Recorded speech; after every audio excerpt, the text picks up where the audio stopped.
And Sahil is a writer, researcher, and dog walker. I think that's very important. Interested in relations of power and their politicisation. They recently finished their undergraduate in post-colonial media studies at Emerson College. Today, Sahil is presenting on the implications of the COVID-19 pandemic on the colonial conflict in the Kashmir Valley, the most militarised zone in the world. So I look forward to hearing what Sahil is saying, if I can find. Thank you. You want to go?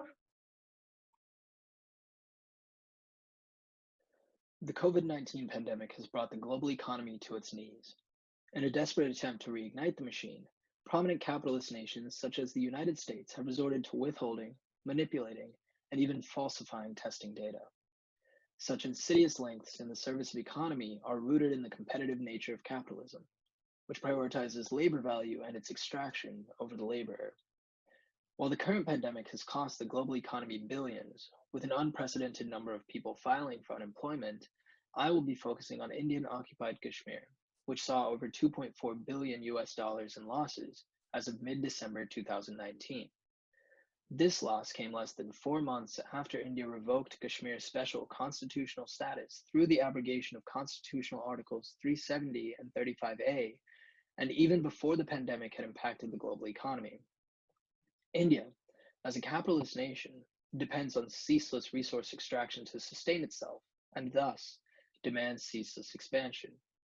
Abrogation was, India hopes, the beginning of the end of its decades-long project to colonize and homogenize the only remaining Muslim-majority region ruled by a far-right Hindu nationalist or Hindutva government. While imperialism and colonialism have existed for some time, Marxist analyses of the practice draw an important distinction between pre-capitalist colonialism and the modern colonialism that developed alongside capitalism in Western European nations.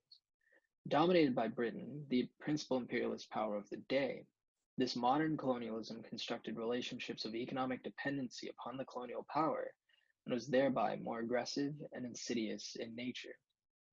Due to the extractive and expansive nature of capitalism, it is important to note that wherever capitalism is established, colonialism is sure to follow. In the decolonization process by the British in the wake of the economic devastation wrought by World War II, the British Raj was dissolved, and what was once the jewel in Britain's imperial crown became the independent nations of India and Pakistan. Partition cleaved two of British India's most powerful and populous states, Punjab and Bengal, in twain, and left upwards of 12 million people to suffer the material, economic, and cultural consequences of displacement. The princely states, including that of Kashmir, were free to accede to either India or Pakistan. Most princely states promptly acceded to either of the newly formed nations, with the exception of a few, including the Muslim-majority Kashmir, whose Hindu ruler, Maharaja Hari Singh, delayed his decision on 15 August 1947, the day of partition. The project of colonialism, as it was necessary for the growth of European capitalism and industry, was thus taken up in the Kashmir Valley by the newly independent Republic of India. It is not enough to consider this issue without placing the region in its historical context, as foolhardy an undertaking that might be. Within a few weeks of Maharaja Hari Singh's delay, in October of 1947, an anti-India insurgency was complicated by Pakistan sending armed tribesmen to the contested region.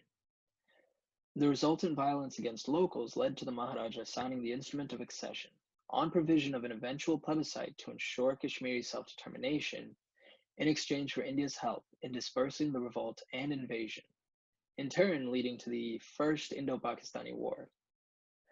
The war ended in January of 1949, with a ceasefire brokered by the United Nations along with a call for a plebiscite. Despite such calls, an impartial plebiscite was never held, and Kashmir's Muslim majority was no closer to self-determined rule. Instead, Pakistan controlled approximately 2/5, and India approximately 3/5 of Kashmir along the ceasefire line. Multiple wars over the contested region have been waged between the South Asian powers since the Indo-Pakistani War of 1947, including those of 1965, 1971, and 1999. The War of 1965 began with Pakistan crossing the ceasefire line and India retaliating across the international border at Lahore. The war ended with the signing of a 1966 peace agreement in which both nations agreed to return to the pre-August ceasefire line. While the War of 1971 was not expressly over Kashmir, the conflict exacerbated tensions and eventually led to the formation of Bangladesh from what was formerly East Pakistan. With regards to Kashmir, the governments of both India and Pakistan entered into the Simla Agreement, formally solidifying the UN's 1949 ceasefire line as the line of control dividing Kashmir between the conflicting nations. In the 1949 ceasefire agreement, India took control of the Kashmir Valley, the economic heartland of the region, and negotiated maintaining a military presence to ensure regard for law and order. India has since abused this military presence in the name of colonial and Hindu nationalist expansion. As recently as 2019, the nations once more risked war. A resident of Indian-occupied Kashmir executed an explosives attack on an Indian army convoy in February. The attack was promptly claimed by a Pakistan-based militant group. In response, the Indian Air Force was mobilized and sent across the Indo-Pakistani border. Pakistan's Air Force brought down an Indian plane and captured the pilot. Imran Khan, Prime Minister of Pakistan, explained that his country did not want to aggravate the conflict, and the pilot was promptly returned with no preconditions. Looking to secure another sweeping victory in the elections just 3 months off, Narendra Modi and his Hindu nationalist BJP leaned on the conflict's flare-up and stoked anti-Pakistan and anti-Muslim sentiment. Playing the Hindu nationalist card more openly in 2019 than in 2014, Modi won his second consecutive record-breaking majority. This victory once again secured Modi, along with his Hindu nationalist agenda, as Prime Minister of India. Decolonization is always a violent event. What is singularly important is that it starts from the very first day with the basic claims of the colonized. Despite calls for Kashmiri self-determination from the United Nations brokered ceasefire in the late 1940s and a contemporaneous demand for a plebiscite, India has long been accused of rigging elections that might otherwise affect the future of Kashmir. This includes banning the plebiscite front from participating in the state assembly election in 1972. A humorless irony coming from what is often celebrated as the world's largest democracy. The election of March 1987 saw rigging and strong-arm tactics all over the valley, massive booth capturing by gangs, entire ballot books pre-stamped for national conference, and even explicit refusal to let voters vote.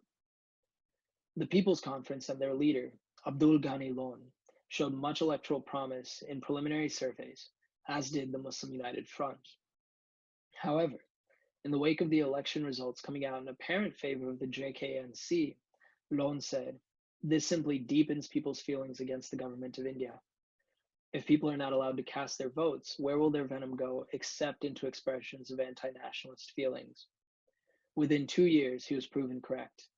A mostly nonviolent resistance movement had seen calls for the rhetorical violence of decolonizing the Kashmir Valley either ignored or rigged to fail in India's overbearing hands, and thus, in 1989, the movement evolved into a full-throated freedom struggle. Hundreds of thousands of people poured onto the streets only to be cut down in massacre after massacre. India has worked to contain the violent insurgency of 1989, although periodic resistance demonstrations with attendances in the hundreds of thousands, now armed with nothing more lethal than stones, are still met with violence by the Indian state. As recently as the summer of 2010, soldiers shot dead more than 100 protesters, most of them teenagers. As of 2000, the Indian government, then and now dominated by Hindu nationalists, had sent close to 500,000 soldiers to Kashmir to suppress insurgencies. In 2016, The Guardian questioned if Indian soldiers firing an estimated 1.3 million jagged metal pellets, damaging the eyes of nearly 1,000 civilians, was the world's first mass blinding. Despite periodic ceasefires between India, Pakistan, and the guerrilla militant groups in the valley, India's colonial project marches on, indiscriminately attacking rebellious protesters, armed or otherwise. Frantz Fanon notes in The Wretched of the Earth that with a kind of perverted logic, colonialism turns its attention to the past of the colonized people and distorts it, disfigures it, and destroys it. That is, where capitalist colonialism is established, the cultural fabric of the space is forcibly altered. India's attempt at such a hollowing of their colonized has been an ongoing project in the Kashmir Valley. On 5 August 2019, the Hindu nationalist government led by Narendra Modi and the BJP abrogated Articles 370 and 35A, which guaranteed Jammu and Kashmir's special semi-autonomous status since the ratification of India's supposedly secular constitution, in order to permanently incorporate the contested territory, which includes the Hindu-majority area of Jammu and the Muslim-majority Kashmir Valley. Anticipating resistance by affected Kashmiris, the Indian government imposed a barbaric military lockdown, turning all of Kashmir into a giant prison camp. 7 million Kashmiris were barricaded in their homes, internet connections were cut, and their phones went dead. This is not India's first time blanketing the region with a military curfew or even a communications blockade. It is common for the capitalist superpower to periodically remind its restive subjects of the power imbalance in place and to keep the prying eyes of those concerned worldwide out of the region. The central government, however, insists that such a blockade is to stymie anti-India militant organizing. They did so during the summer of unrest in 2016 following the killing of Burhan Wani. Many doubt it will be the last. Mir Hanan expressed his cynicism, commenting that most Kashmiris are numb to them, adding, "They've made their point. Even if they give us the internet back, they can take it away anytime again, whenever they want, and as long as they want." Nearly 6 months after the blockade was imposed, in late January 2020, India restored 2G connectivity to institutions providing essential services in the region, marking the longest such blackout in a supposed democracy. While worth a brief sigh of relief, it is necessary to note the practical limitations of 2G connectivity in the age of digital information, especially as COVID-19 stirred, preparing to threaten the world's most vulnerable populations. An integral element of colonialism is to disrupt a colonized people's connection to their history, their legacy, and any footing to develop and maintain the same going forward. To this end, a Hindu nationalist central government has long held education hostage in the Kashmir Valley. The military lockdown led to the closure of nearly all private schools and most government schools. Even the schools that were open reported attendance at around 3% in late October. Without access to education, students are at risk of falling behind, dropping out, and losing sight of their dreams. Even when schools were open, prior to the global pandemic, parents refused to send their children out of fear. Fear of the Indian forces detaining their sons or raping their daughters. One mother explains, "So many new military bunkers have been built. There is an overwhelming presence of forces.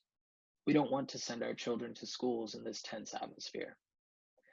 While disrupting education for the multi-generational residents of Kashmir, India is also bulldozing laws protecting the insulated and historically self-sufficient Kashmiri economy, laws that have been in place since the Instrument of Succession. The Ministry of Home Affairs used the J&K Civil Services Act to grant domicile and therefore employable and voting status to non-permanent residents who have lived in Jammu and Kashmir for 15 years or studied for 7 years and appeared for Class 10 or 12 examinations in the region. The freshly minted Jammu and Kashmir Reorganization Order also grants government officials and their children similar domicile status.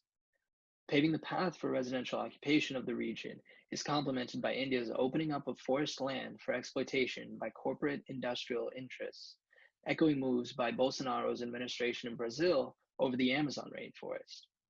These offerings, 15,000 acres as of late 2019, to the Hindu nationalists and the corporate bodies of India in the form of land banks and domicile status, violently threatens not only the region's fragile ecology, but also its long subject population.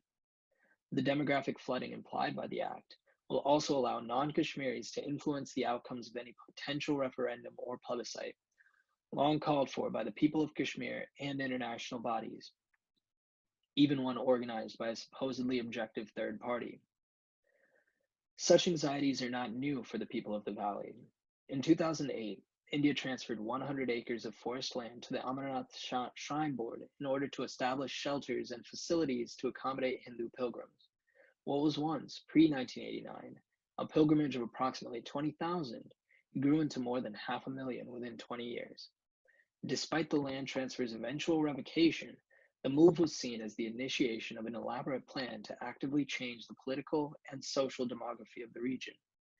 The implications of the J&K reorganization order are best summarized by Nasir Ahmad, a Kashmiri columnist.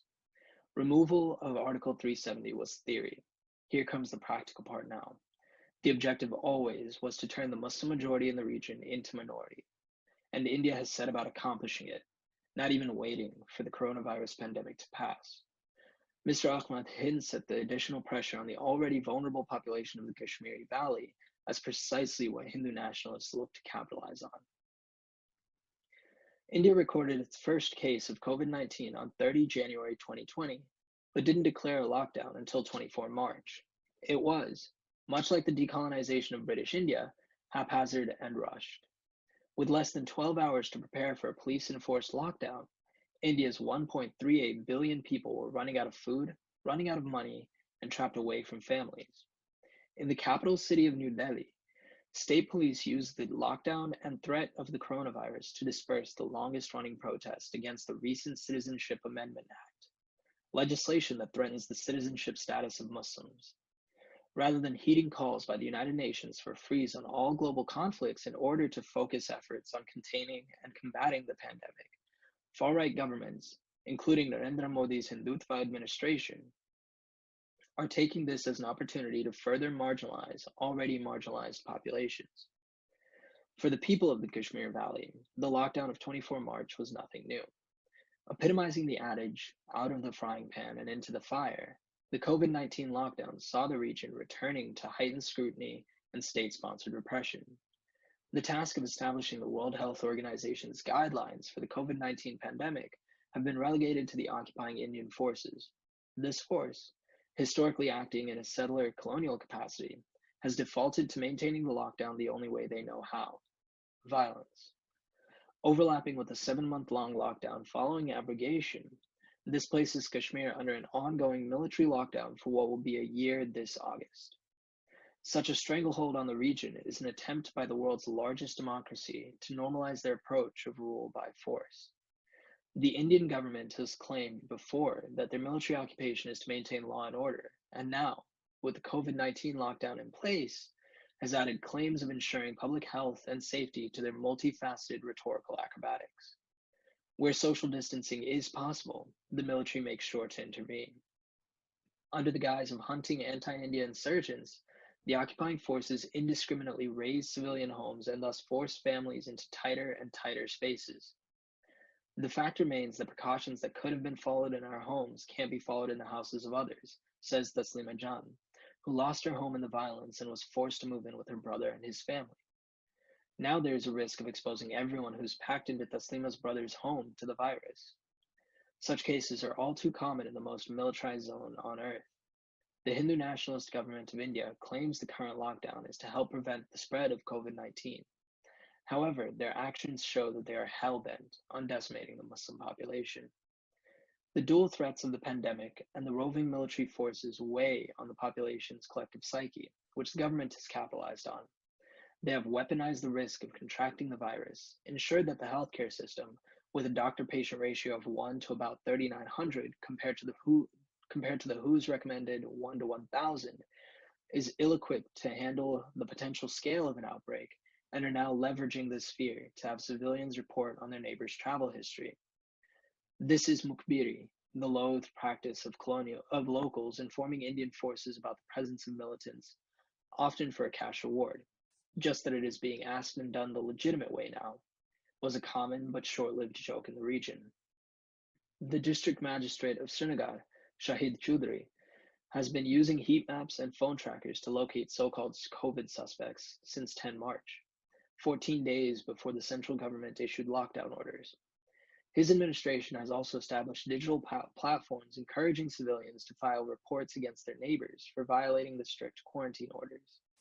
In doing so, the government maintains informants among the general population, sows division among civilians to prevent further anti-India organizing, and justifies their invasive and advanced surveillance infrastructure.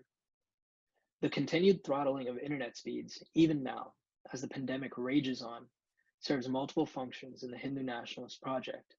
As one doctor stated on condition of anonymity, every day there's something new about the virus that we must know in order to keep pace with our research, but we are not able to access it properly because of the 2G speeds.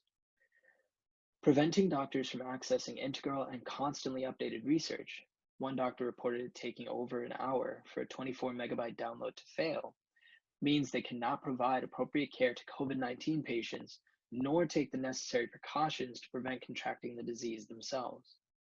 While doctors and the general population both understand the urgency of the pandemic, they have no way of fighting it if it takes a hold of the region.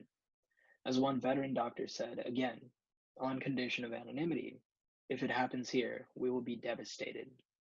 We will die like cattle.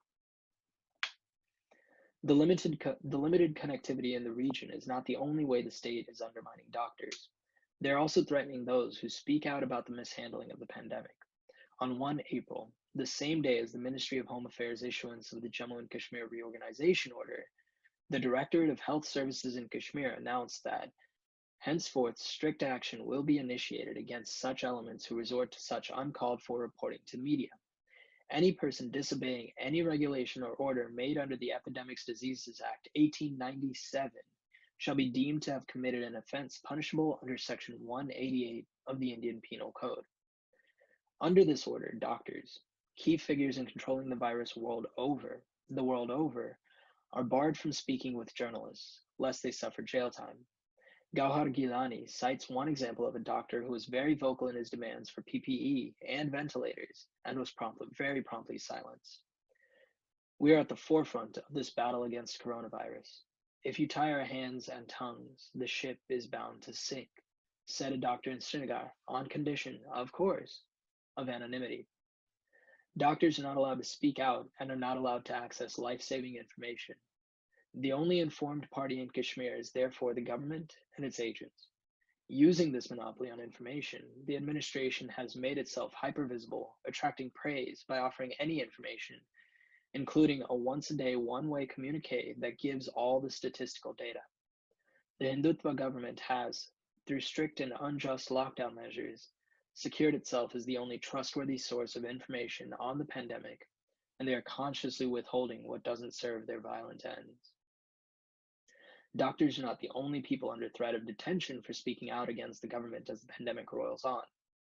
In mid-April, the state charged Mazrat Zahra, a Srinagar-based photojournalist, for uploading anti-national posts with criminal intention, and uploading photographs which can provoke the public to disturb the law and order.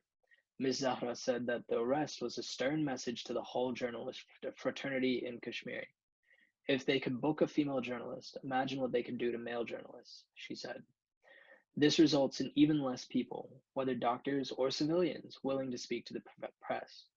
Such swift actions, against doctors and journalists alike, are part and parcel of a colonizing government's work to quash the logic of dissent, all while hiding behind the excuse of stifling terrorism. The power the government exercises over journalists extends to newspaper editors as well. Journalists who submit to the government's wishes and pen pro-India articles aren't necessarily to blame. Pankaj Mishra explained, all of them know from experience what their bosses in Delhi will or will not publish.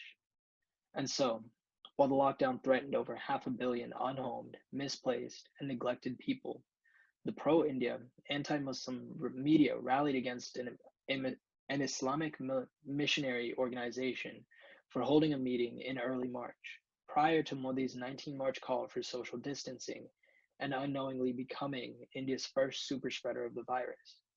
The media applied a Hindu nationalist spin and accused Muslims of inventing the virus and deliberately unleashing it as a form of jihad.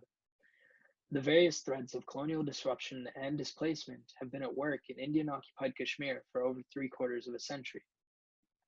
The Hindu nationalist central government continues to use their various channels of influence to commit rhetorical and bodily violence upon the Muslim majority population of the Kashmir Valley and, in turn, hopes to convert the majority to minority and confirm complete cultural and ideological control over the region.